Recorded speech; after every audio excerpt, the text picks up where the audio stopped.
ओम नमो भगवते वासुदेवाय। ओम नमो भगवते वासुदेवाय। ओम नमो भगवते वासुदेवाय। नारायणं नमस्कृत्यं नरं चैव नरोत्तमं देवीं सरस्वतीं व्यासं ततो जयमुदीरयेत्। नष्टप्रायेषु अभद्रेषु नित्यं भागवत सेवया भगवती उत्तम श्लोके भक्तिर्भवती नैष्टिकी। सो मैं ऑनलाइन भक्तों के लिए स्क्रीन शेयर कर देता हूँ ताकि हम सब लोग पढ़ पाएंगे साथ में। ये तु सर्वाणि कर्माणि मयि सन्न्यस्य मत्परः अनन्येन एव योगेन माम ध्यायन्त उपासते तेषाम् अहं समुद्धर्ता मृत्यु संसार सागरात् भवामि नः चिरात् पार्थ मयि आवेशत चेतसाम्। फिर से एक बार पढ़ लेंगे। ये तु सर्वाणि कर्माणि मयि सन्न्यस्य मत्परः अनन्येन एव योगेन माम ध्यायन्त उपासते तेषाम् अहं समुद्धर्ता मृत्यु संसार सागरात् भवामि न चिरात् पार्थ मयि आवेशत चेतसाम्। हरे कृष्णा। आप में से कोई पढ़ना चाहेगा?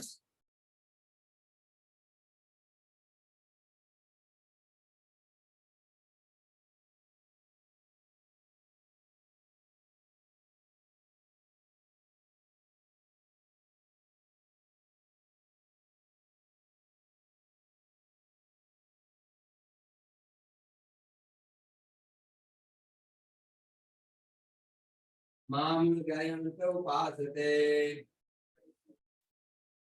तेषामहं समुद्धर्ता मृत्यु संसार सागरात् भवामि न चिरात् पार्थ मयि आवेशति चेतसाम्। यस प्रिया माता जी, आप पढ़ना चाहते थे, you can please read.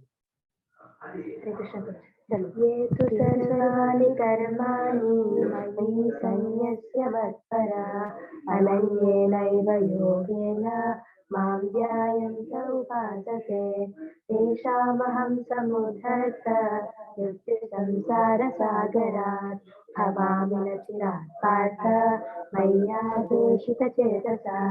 Hari बोल। अनुवाद श्रील प्रभुपाद जी के द्वारा।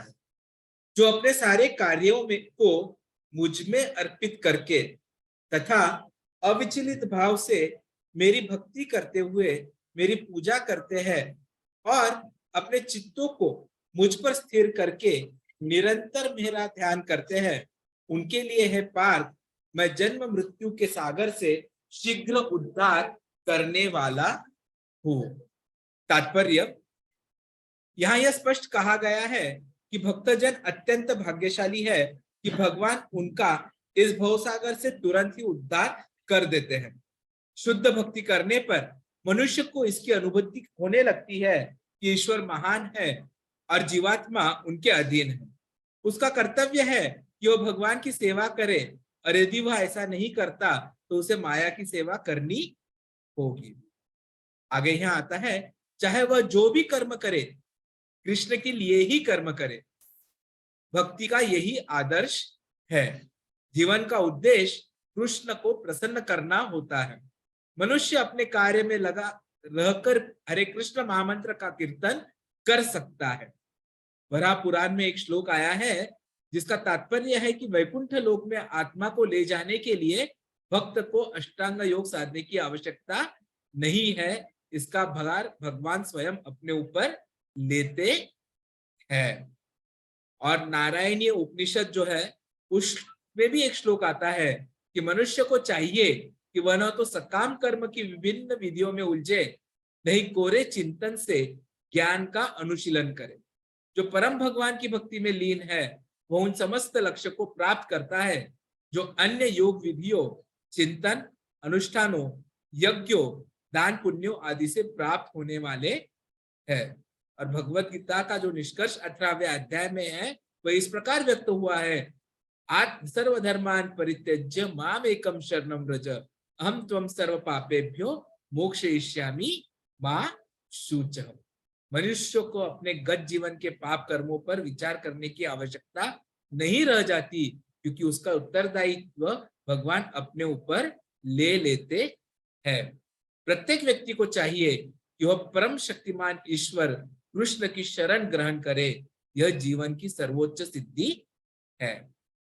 ओम नमो भगवते वासुदेवाय। ओम नमो भगवते वासुदेवाय। नारायणं ओम अज्ञानतिमिरान्धस्य ज्ञानाञ्जनशलाकया चक्षुरुन्मिलितं येन तस्मै श्रीगुरवे नमः। श्रीचैतन्य मनोभीष्टं स्थापितं येन भूतले स्वयं रूप कदा मह्यं ददाति स्वपदान्तिकं। वन्देऽहं श्रीगुरो श्रीयुतापदकमलं श्रीगुरून् वैष्णवांश्च श्रीरूपं साग्रजातं सहगण रघुनाथान्वितं तं सजीवं साद्वैतं सावधूतं परिजन सहितं कृष्ण चैतन्य देवं श्रीराधा कृष्ण पादान् सहगण ललिता श्री विशाखान्वितांश्च। नमो ओम विष्णुपदाय कृष्ण पृष्ठाय भूतले श्रीमते भक्ति वेदांत स्वामी निति नामिने। नमस्ते सारस्वती देवे गौरवाणी प्रचारिणे निर्विशेष शून्यवादी पाश्चात्य देश तारिणे। जय श्री कृष्ण चैतन्य प्रभु नित्यानंद श्री अद्वैत गदाधर श्रीवासादि गौर भक्त वृंद। हरे कृष्णा कृष्णा कृष्णा हरे हरे, हरे राम राम राम हरे हरे। फिर से एक बार बोलेंगे, हरे कृष्णा कृष्णा कृष्णा हरे हरे, हरे राम राम राम हरे हरे। रोड के उस साइड आवाज नहीं गया, जोर से बोलना है। हरे कृष्णा कृष्णा कृष्णा हरे हरे, हरे राम राम हरे हरे। ऑनलाइन भक्तों के पड़ोसियों को आवाज गया नहीं है, और जोर से बोलिए, हरे कृष्णा कृष्णा कृष्णा हरे हरे, हरे राम राम हरे हरे। बोलने के पीछे कारण था, और वह कारण यह था कि आज का श्लोक हमें एग्जैक्टली यही करने के लिए बता, और यदि हम ऐसा करेंगे तो सभी समस्याओं से मुक्ति मिलने वाली है। आप में से ऐसा कोई है यहाँ बैठे हुए जिसको कोई समस्या नहीं है? सबको ही है। आप में से ऐसा कोई है जो चाहता नहीं है कि मैं समस्याओं से बाहर निकलूं? हर कोई चाहता है, हर कोई चाहता है। मतलब मैं एक उदाहरण देना चाहूंगा। छोटी सी बच्ची है, अभी दूसरा जन्म बर्थडे हो रहा था, और उसे भी समस्या है कि मम्मी उसे छोड़ के काम पे चली जाती है। छोटी है, 2 साल के बच्चों को भी समस्या है। वो तो छोड़िए, जब बच्चे का जन्म होता है, अब डॉक्टर है तो हम डिलीवरीज में अटेंड करते हैं, तो जैसे ही बच्चे का जन्म होता है उसमें भी उनको समस्या हो जाती है कि ये कौन कहां से क्या हाथ लगा रहा है, मुझे क्यों काट। समस्या ऐसी चीज है जो हम चाहे ना चाहे, जन्म के इस मनुष्य शरीर में हमने जन्म लिया उसके पहले से शुरू है, और यदि हम इस शरीर में जो सही चीज है वो करना भूल गए तो ये शरीर त्यागने के बाद भी शुरू रहने वाला। अभी कुछ दिनों पहले ही दुर्भाग्यवश किसी के देह त्याग के बाद मुझे जाना पड़ा था, तो देखा लोग कितने दुखी हो रहे हैं, रो रहे थे। लेकिन एक आश्चर्यकारक बात भी, उसी जगह पर मैं कुछ 2-3 हफ्ते पहले भी गया हुआ था। तो उस देह त्याग होने के पहले जब वो वहां पर जीवित थे, तो घर वाले उनसे काफी अच्छे बातें किया करते थे, उनको अपने पास रखना चाहते थे, उनसे बातें करना चाहते थे, उनके नजदीक बैठना चाहते थे। और अब इस बार जब मैंने गया तो मैंने देखा कि कोई उनके नजदीक भी जाना नहीं चाहता, और उनके शरीर को यदि किसी ने हाथ लगा लिया है तो जैसे ही वे मोक्ष धाम से वापिस आए, सब नहाने लगे कि हम अपवित्र हो गए। शरीर वही था, लेकिन कोई चीज उससे बाहर हो गई, तो वो क्या हो गया? अपवित्र हो। और वो चीज क्या थी? देखिए, कई बार हमें भी ये प्रश्न आ जाता है कि कोई 1, 2, 3 लोग ही क्यों भगवान की सेवा कर सकते हैं? यदि जो सेवा करने वाले हैं वो नहीं आ पाते, तो दूसरे क्यों नहीं कर सकते? उसका जवाब भी यही है, ये जो शरीर है ये क्या है? अपवित्र है। और इसको पवित्र केवल कब किया जा सकता है? जब आपने भक्ति की हो, आपने 4 नियमों का पालन किया हो, आप 16 माला जप कर रहे हो, और आपकी यदि दीक्षा हो गई हो। और केवल एक दीक्षा नहीं, हम बड़े मंदिर में जाएंगे तो वहां तो ब्राह्मण दीक्षा भी हुई होगी, तो भी उसके बाद बहुत और आपको शुद्धता लानी पड़ती है, तब आप कहीं विग्रहों की सेवा कर। ये तो हमारा सौभाग्य है कि हमारे जगन्नाथ जी इतने दयालु है कि हम सबको कोई ना कोई सेवा का मौका देते रहते हैं। और क्यों दे रहे हैं?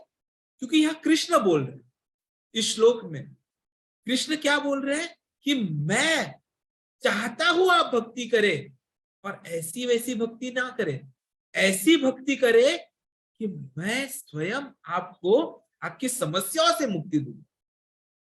ये तो सर्वाणि कर्माणि मयि सन्न्यस्य पत्परः अनन्येन एव योगेन माम ध्यायन्त उपासते तेषामहं समुद्धर्ता मृत्यु संसार सागरा भवामि न चिरात् पार्थ मय्या अवशीत चेतसा। देखिए, न चिरात, चिर मतलब लंबा समय, लेकिन यहाँ क्या आया है? न चिरात, लंबा समय नहीं, मतलब क्या हो गया? जल्दी। देखिए, भगवान क्या बोल रहे हैं? जल्दी ही मैं क्या करने वाला हूं? उनको समुद्धरता, मैं उनको जो है इस संसार के भवसागर से जो है उन्हें उद्धार करने वाला।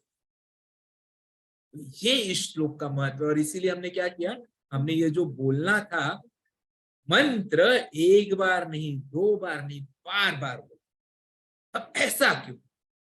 तो इस पर जब चैतन्य चरण प्रभु जी एक बार लेक्चर ले रहे थे, तो वो एकदम डिटेल में समझाते हैं। तो देखिए, श्लोक में कुछ शब्द आ रहे हैं, उन शब्दों को समझना जरूरी। सर्वाणी कर्माणी, संस्कृत है लेकिन आसान है। माता जी कुछ गलती हो जाए तो बता दीजिएगा, ठीक है? सर्वाणी कर्माणी मतलब सभी कर्म, सभी कर्म। तो सर्वाणी कर्माणी, सभी कर्म जो है वह मुझे अर्पित करो। मत परह, मुझे सर्वश्रेष्ठ या सबसे महत्वपूर्ण उद्देश्य बना दो। मत परह।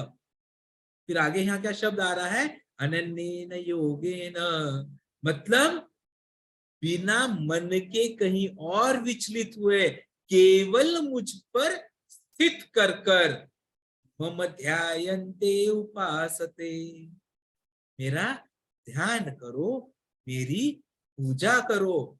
और क्यों? तेषाम अहम समुद्धरता, तो उन व्यक्तियों के लिए मैं उद्धारक बनूंगा। कब और कैसे? तो मृत्यु संसार सागरा, भवामी, भवामी मतलब मैं बनूंगा या मैं बनता हूं, प्रेजेंट टेंस है। और कब? न चिरात, मतलब ज्यादा दूर नहीं, जल्दी ही। मयि अविशेषिता चेतसा। अब देखिए, यदि हम देखेंगे कि 12वें अध्याय का नाम क्या है हमारा? भक्ति योगा, बराबर है ना? बराबर है? गलत हो गया या बराबर है? तो ये तो याद रहना चाहिए सबको, क्योंकि हमने पहले ही देखा था कि सैंडविच है। सैंडविच में आप ब्रेड खाना पसंद करते हो या अंदर का फिलिंग खाना पसंद करते हो? Filling, right? जो फिलिंग उस हिसाब से सैंडविच बदल जाता है। तो कोई आपका चीज सैंडविच बन जाता है, कोई दिस सैंडविच, दैट सैंडविच। और सबसे अच्छा सैंडविच क्या है? वड़ा पाव। ठीक है? तो जैसे ही ये सैंडविच के अंदर का आप टेस्ट बदल देते हो, सैंडविच बदल जाता है। तो ये भगवत गीता भी एक सैंडविच की तरह, पहले 6 अध्याय, फिर 6 अध्याय और आखिरी के 6 अध्याय। जो मेन निष्कर्ष है, जो टेस्ट आपको आता है, वो ये बीच में के पदार्थ से आता है, जो है हमारे अध्याय 7 से लेके 12। और धीरे धीरे देखिए हम एक एक लेवल ऊपर आए हैं। हरे कृष्णा। So cute. तो जैसे जैसे हम ऊपर आए हैं ना, वैसे हम ये 12वें अध्याय पर आए हैं। और वो क्या है? भक्ति योग। और यहां पर दो चीजें आ रही। जब हमने दूसरा वर्स देखा था, श्लोक देखा था, तो दूसरा श्लोक क्या था? दूसरा श्लोक में आ रहा था, जिसकी शुरुआत हो रही थी, मयि अवेश्य मनो ये माम। और हमारा ये 7वां श्लोक कहां पर एंड हो रहा है? मयि अवेशेत चेतसा। तो थोड़ा सा फर्क देखिए, यहां क्लियरली बोला है चेत साम, अवेशित चेतसाम, मतलब जो मन है मुझ पर केंद्रित करता है। तो ये समझना जरूरी कि हमें हमारे मन को भगवान पर केंद्रित करना है। ये तो सर्वाणि कर्माणि, कि जो कोई सब जो कर्म है वे मुझे अर्पण कर दे, उन सब के लिए जो मुझे अपना परम उद्देश्य बना लेता है, जो मुझ पर ध्यान करते हैं, जो मेरी पूजा करते हैं, उनके लिए मैं उद्धार करता बन जाता हूं। तो यहां पर एकदम क्लियर हो जाता है, भगवान क्या बोल रहे हैं? ध्यान किस पे करना है? मुझ पर करना है, किसी इम्पर्सनल चीज पर नहीं, किसी ब्रह्मन पर नहीं। तो जो हमारे सच्चिदानंद विग्रह स्वरूप भगवान है, उन पर ध्यान करना। क्योंकि यदि आप किसी जो चीज है, जो स्वरूप नहीं है किसी का, जो निराकार है, ऐसे चीज पर यदि कुछ आप करना चाहोगे, तो क्या निराकार आपको उसका रेसिप्रोकेशन देगा? नहीं देगा। एक बार ऐसे ही कुछ मूवीज कॉलेज में हम देखते थे, और कॉलेजेस में प्रायः दूसरे तीसरे चौथे मूवी में एक सीन आता है कि कोई हीरो होता है, कोई हीरोइन होती है, या कोई मित्र होता है, पहाड़ी से गिरने वाला होता है और उसे बचाना होता है। तो बचाने के लिए क्या करते हैं? डोरी डाल देते हैं। अब देखिए, अब उसे डोरी पकड़कर चढ़ना आए ना आए, सामने यदि ऊपर कोई डोरी पकड़ रहा है और वो उसका चहेता है, तो वो तो उसे खींच लेगा। अब ऊपर यदि डोरी जो है वो किसी निराकार में है, मतलब कोई नहीं है, स्वरूप वहां नहीं है, तो ये कोशिश यदि उसको आता ही नहीं है बाहर निकलना, तो क्या वो निकल पाएगा? और वो कितनी कोशिश करेगा, कोशिश करेगा, कोशिश करेगा, उसे यदि आता है तो शायद वो वहां से बाहर निकल पाए। वैसे ही ये उदाहरण है, कि ऊपर हमारे परमपिता परमेश्वर कृष्ण है। यदि वो निराकार होते तो क्या हम ऊपर जा पाएंगे? हमारे धाम जा पाएंगे? नहीं जा पाएंगे। लेकिन यदि हमारे मन में थोड़ी इच्छा आ गई कि हमें जाना है, तो हमारे परमपिता क्या बोल रहे हैं, जो हमने पहले स्कंद के दूसरे अध्याय में भी देखा था भागवतम के, तुरंत वो हमें पूछ करते, परमात्मा हमारे पास होते हैं वो, और ऊपर से वो हमें खींच लेते, क्योंकि वो निराकार नहीं है। तो यहाँ पर भी वही आ रहा है, मयि चेत सा, कि आपको अपनी बुद्धि जो है वो मुझ पर केंद्रित करनी है, और जैसे ही आप केंद्रित करोगे तो अहम समुद्धरता भवामी, मैं आपका उद्धारक बन जाऊं। और ये सबसे आसान है, और किसके लिए भगवान ऐसा करने वाले हैं? जो उनके भक्त है उनके लिए। अब देखिए, यदि यहां से, अभी हमारा ये इतना बड़ा रोड है, कोने पे हम देखते हैं कि ऊपर चढ़ के आना पड़ता है टर्निंग में, और इधर भी लैंगस्टन के ऊपर से आते हुए थोड़ी सी चढ़ाव है। अब सपोज कोई साइकिल पे चल रहा है और वो थक गया है, तो क्या वो चढ़ाव पार कर पाएगा? नहीं कर पाएगा, स्पेशली छोटे बच्चे हैं, थके हुए हैं। लेकिन यदि साथ में कोई है तो वो क्या करेंगे? उसे पुश कर देंगे। और क्यों पुश करेंगे? क्योंकि वो उनको चाहते हैं।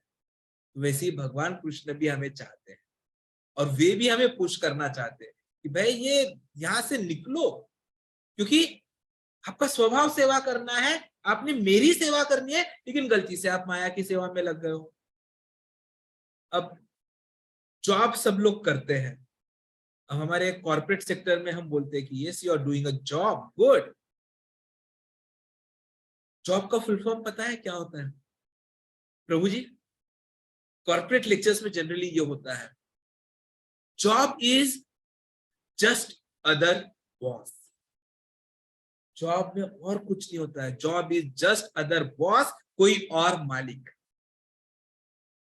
हम भी वही करें, हमारे मालिक जो है वो भगवान कृष्ण है, लेकिन हम जॉब किसकी कर रहे हैं? माया की कर। और वही हमारे सभी समस्याओं का कारण बन रहा है। यदि ये नहीं होता तो क्या हमारे उद्धार करने की जरूरत होती? क्या भगवान को यहाँ बोलना पड़ता उद्धार करता बनूंगा मैं ऐसा?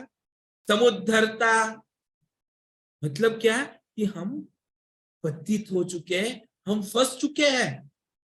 तो कई बार ये प्रश्न आता है, प्रभु जी ये कैसे है कि नहीं नहीं हमें तो कुछ अच्छा दिख रहा है, we are enjoying our life, where is it written that I am in a problem? Here it is written. क्योंकि यदि आप प्रॉब्लम में नहीं होते तो क्या प्रॉब्लम से बाहर निकालने की कोई बात करेगा? यदि कोई बीमार नहीं होता है तो क्या हम उसे मेडिसिन देते हैं? यदि मैं अभी अभी आप सब लोग तो सब एकदम अच्छे हैं, दुष्ट पुष्ट है, कोई बीमार नहीं है आज यहाँ पर, मैं आपको बोलता हूँ कि चलो आप ये दवाई ले, आप लोग लोगे? नहीं लोगे। लेकिन यदि मैं बोलता हूँ ये दवाई बहुत अच्छी है, लेनी चाहिए, फिर भी लोगे? लेकिन यदि मुझे कोई बीमार दिखता है और मैं बोलता हूँ अरे प्रभु जी वो शायद आपके नाक से थोड़ा सा बह रहा है, आपको सर्दी हो रही है, आप ये गोली ले लो, वो लेंगे? नहीं लेंगे। तो उनको समस्या है तो ही दवाई काम करती है और दवाई ली जाती है। वैसे ही हमें समस्या है, इसीलिए हमारे यहाँ पे ये जो वैद्य है, परम वैद्य है, कृष्ण है, वो क्या बोल रहे हैं? तुम्हें उद्धार की आवश्यकता है, एंड आई एम समुद्धर। तो ये जान लेना चाहिए कि हम फंसे हुए हैं। श्रीधर स्वामी जी जब बताते हैं कि कृष्ण स्वयं ये आध्यात्मिक ज्ञान जो है ना वो भक्तों को दे रहे हैं, ताकि भक्त जो है वे इन समस्याओं से निकल जाए। इसीलिए भगवान को सबसे बड़ा दयावान कहा जाता है। विश्वनाथ चक्रवर्ती ठाकुर कहते हैं कि भगवान सिर्फ ज्ञान नहीं देते, तो वे जीवों के जो चल रहा है उनका जीवन, उसमें भी वो कई बार इंटरवीन कर लेते हैं। क्योंकि उन्होंने ही बोला है योगक्षेमम वहाम्यहम, बोला है ना, योगक्षेमम वहामि अहम। और भगवान ये हमेशा से करते आए हैं, और लेकिन किसके लिए कर रहे हैं? फिर से देखिए, केवल भक्तों के लिए। और इसलिए श्रील प्रभुपाद जी जब तात्पर्य लिख रहे थे तो वो लिखते हैं कि हम भक्तगण जो है ना वो बहुत सौभाग्यशाली है कि हम इस भौतिक संसार की समस्याओं से बहुत ही जल्द छुटकारा पाने वाले हैं। भवामी न चिरात पात्र। तो यह जरूरी नहीं कि हम क्या कार्य करते हैं, जरूरी यह है कि हमने जो भी कार्य करना है वह कृष्ण के लिए करना है। मयि संन्यास्य मत्परः, यहाँ पर यह भी आ गया, देखिए कैसे कार्य करने हमें, मयि संन्यास्य मत्परः। जैसे अर्जुन को तो स्टार्टिंग में हम देखते हैं कि शंका थी कि मैंने ये युद्ध लड़ना है या नहीं, लेकिन जैसे ही उन्होंने भगवान की मर्जी का पालन किया वैसे ही वे आगे बढ़ गए। और इसलिए ये तो सर्वाणि कुर्वाणि, जो भी हम काम करने वाले हैं, या ये तो सर्वाणि कर्माणि, जो भी हम कर रहे हैं, वो सब हमें किसको अर्पण करना है, भगवान को। लेकिन इसका ये मतलब नहीं कि हम कोई पाप कर ले और भगवान को दे, वो नहीं चलेगा। यहाँ ये जो कर्माणि आ रहा है, ये कर्माणि का अर्थ है वर्णाश्रमों के कर्तव्य और कर्म, स्वधर्म। तो जो हमारा स्वभाव के अनुसार हमारा धर्म है, उसके अनुसार जो हमें कर्म करने हैं वो हमें करने हैं, वो भगवान को देने हैं। तो फिर हमें भगवान की उद्धार करने वाले इसकी गारंटी है। हमें इसका बिल्कुल ध्यान ये नहीं सोचना है अरे मेरा कब उद्धार होगा, मैं कब ज्यादा अच्छे से ध्यान कर पाऊंगा, मैं भी कब अगले लोकों में जाऊंगा, वहां और बड़ी सेवा करूंगा। हमें रुकने की जरूरत नहीं है, क्योंकि भगवान क्या बोल रहे हैं, भवामी न चिरा, न चिरा। और इसीलिए यहाँ पर तात्पर्य में भगवान प्रभुपाद जी जो है ना, ये श्लोक लेते हैं वराह पुराण का। नयामि परमं स्थानम अचिराद अगतिम विना गरुड़ स्कंदम आरोप्य यथेच्छम अनिवार्यता। देखिए यहाँ क्लियरली भगवान ने बोला है कि वे उद्धारक बनने वाले हैं, और इसलिए हमें योगाभ्यास कर कर आगे अलग अलग योगों में जाने की जरूरत नहीं है। स्वयं अनुग्रहवश भगवान जो है वो हमारे पास गरुड़ वाहन पर सवार होकर आने वाले हैं और हमें भवसागर से लेकर जाए। देखिए हम कितने भी अच्छे तैराक हो, कोई बोलेगा अरे I am the best swimmer of the world, but can he swim across this भवसागर? वह उसी वक्त जा पाएगा जब कोई उसे खींच कर ले जाए। इसीलिए ये काम कौन करने वाले हैं, हमारे भगवान करने वाले। और उसी का दूसरा उदाहरण प्रभुपाद जी ने यहाँ नारायणीय उपनिषद से दिया था। या वही साधन संपत्ति पुरुषार्थ चतुष्टय तया विना तद आपनोति नरो नारायण आश्रय। तो आश्रय किसका लेना है, नारायण का आश्रय लेना है। बाकी ये जो भी हमारे योग विधियां है, चिंतन है, अनुष्ठान है, यज्ञ है, दान पुण्य है, उन सबकी फिर हमें आवश्यकता नहीं। केवल कृष्ण के पवित्र नाम हरे कृष्णा कृष्णा कृष्णा हरे हरे, हरे राम राम राम हरे हरे का कीर्तन करने से ही हमें जो भक्त है ना, सरलता तथा सुखपूर्वक परम धाम पहुंच सकता है। और भगवद गीता के एंड में भी भगवान ने यही बोला था, सर्वधर्मान परित्यज्य मामेकम शरणम व्रज। तो भगवान जो है ना बहुत ही हमें गारंटी दे रहे हैं, यहाँ उनका वचन हमें दे रहे हैं कि हम ऐसा करेंगे। तो विष्णु सहस्त्र नाम में भी यही चीज आती है, ये वही साधना संपत्ति ही पुरुषार्थ चतुष्टय तया वीना तद आपनोति। तो इन सबके बजाय केवल केवल और केवल हमें भक्ति यदि हम कर लेती है, हमने कर ली, तो हम आगे बढ़ जाएंगे। और भक्तों को जो है, जो भगवान का परम धाम है, वो बहुत ही आसानी से मिल जाएगा। उसके लिए हमें किसी और मार्ग पर चलने की जरूरत बिल्कुल नहीं है। हमें केवल भगवान को शरण जाना, हमें केवल और केवल क्या करना है, भगवान को शरण जाना है। जो परंपरा से जो गुरुओं ने हमें आदेश दिया है, ज्ञान दिया है, उसका पालन करना है, संग करना है, कृष्ण का कीर्तन करना है, जपा करना है, और क्या करना है, भगवद जो ग्रंथ है उनका पठन करना है और केवल जैसे अभी माता जी ने वहां रखा हुआ है वैसा कृष्ण प्रसाद हमें ग्रहण करना है और विग्रहों की सेवा करते रहे और कुछ नहीं करना। और जैसे ही हम ये कर लेंगे ना तो हम भक्ति संपन्न हो जाएंगे और जीवन की जो चरम सिद्धि है वो हमें मिल जाएगी। तो कई बार हम देखते हैं कि मेरे पुराने जन्मों के पाप होंगे इसलिए मुझे अभी समस्याएं हो रही है, अब मैं कष्ट करूं मतलब भक्ति करूं तो फिर भी वे जो कर्म के फल है वो कब कटेंगे, कब मेरी भक्ति मुझे वापस आपके पास ले जाएगी। तो यहाँ क्लियर आ रहा है कि आप उसकी चिंता मत करो। जैसे ही आपने आश्रय ग्रहण कर लिया सब कुछ भगवान का, सब कुछ भगवान को अर्पित कर लिया, तो भगवान क्या करते हैं, मेरी जिम्मेदारी, उसका उत्तरदायित्व मेरा है, ऐसे जगन्नाथ जी हमें बोल देते हैं। और फिर हमें आध्यात्मिक अनुभूतियों का स्वयं अनुभव होना शुरू हो जाता है, हमें किसी और उद्धार की आवश्यकता नहीं पड़ती। इसलिए प्रत्येक व्यक्ति को चाहिए कि हम परम शक्तिमान ईश्वर कृष्ण की शरण ग्रहण करें, यही जीवन की सर्वोच्च सिद्धि है। हरे कृष्णा कृष्णा कृष्णा हरे हरे, हरे राम राम राम हरे हरे। आगे भगवान और कुछ बताने वाले हैं, वो समझना है, हमें कल आना होगा। हरे कृष्ण। वांछा कल्पतरुभ्यश्च कृपा सिन्धुभ्येव च पतितानां पावनेभ्यो वैष्णवेभ्यो नमो नमः।